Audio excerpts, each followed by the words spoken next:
হযরত আকসাম ইবনে সারফি রাদিয়াল্লাহু তাআলা আনহু সূরা নাহালের ৯০ নম্বর আয়াতটি শুনে ইসলাম ধর্ম গ্রহণ করেছিলেন।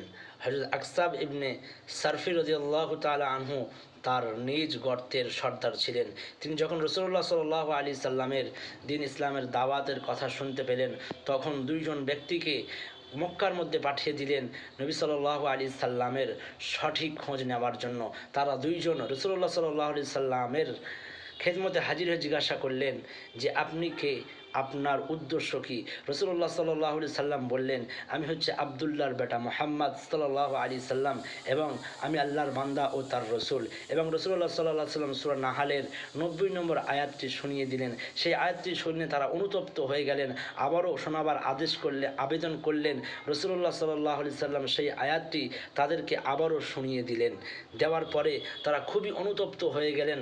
বারবার রাসূলুল্লাহ সাল্লাল্লাহু আলাইহি সাল্লাম সেই আয়াতটি তাদেরকে শুনিয়ে দিলেন, যার ফলে তাদের সেই আয়াতটি মুখস্থ হয়ে গেল। মুখস্থ হয়ে যাওয়ার পরে তারা তাদের সর্দারের কাছে ফিরে আসলেন। হযরত আবদুল্লাহ ইবনে আসরাফি রাদিয়াল্লাহু তাআলা আনহুর কাছে ফিরে আসলেন।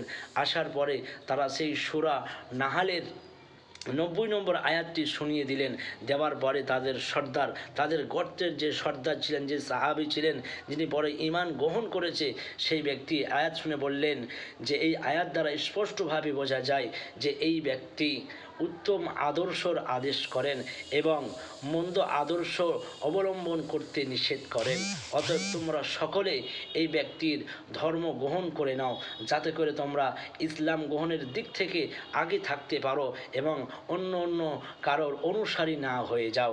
অতএব সেই সমস্ত ব্যক্তিরা কী করলো, পুরো একটি গর্তের ব্যক্তিরা একসঙ্গে ইসলাম ধর্ম গ্রহণ করে নিয়েছিলেন। কিসের কারণে? এই সূরা নাহালের ৯০ নম্বর আয়াতটি শুনে।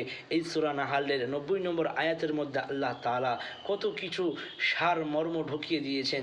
যদি আমরা ভাবতে থাকি, ব্যাখ্যা করতে থাকি, তাহলে সময়ের পর সময় বয়ে যাবে, কিন্তু আমাদের ব্যাখ্যা শেষ হবে না। অতএব আমাদেরকে জানতে হবে যে মহান আল্লাহ রাব্বুল আলামিন এই আয়াতের মধ্যে কি দিয়েছেন, যা তারা ঈমান নিয়ে এসেছিল। আমরা পরবর্তী ভিডিওতে সেগুলো নিয়ে আসবো ইনশাআল্লাহ।